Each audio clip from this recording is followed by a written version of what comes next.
I knew I always needed Jesus, but I didn't really feel Jesus until the missions trip.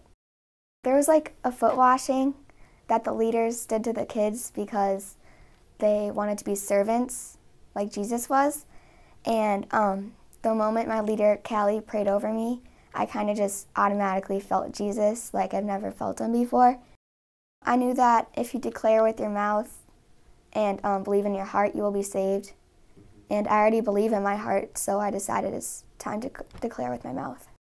Jeremiah 29:11, "For I know the plans I have for you, declares the Lord, plans to prosper you and not to harm you, plans to give you hope in a future." I really like that verse because like with all this craziness going on in the world right now, it's just so much easier for me to just give all my worries and all my fears to God because I know that everything, no matter what, is going to be okay. Anything that happens is going to be part of God's good plan.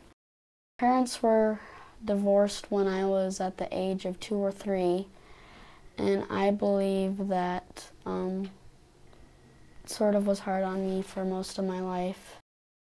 It was on the missions trip that kind of struck me from all of those people who were in need, and I realized how lucky I am and how we are to have, and even how fortunate we are to have all this. And I'm like, well, I do have a relationship with God and Jesus, but I want it to grow stronger.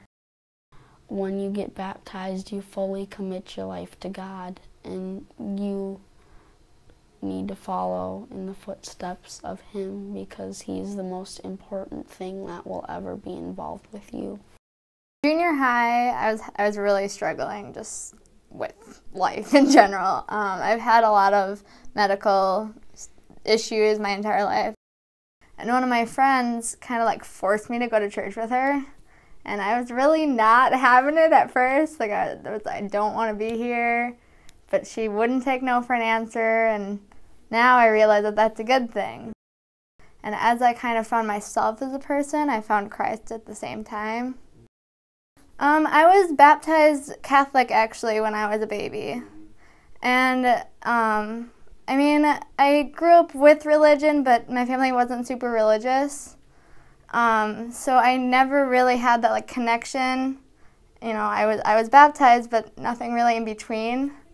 But I think just being baptized now, it's my decision. And, you know, I'm saying, you know, I accept God. You know, I'm going to be with God. God's always with me. And I know that in my heart. And, you know, Jesus lives in me, which is a huge thing just to be able to say that.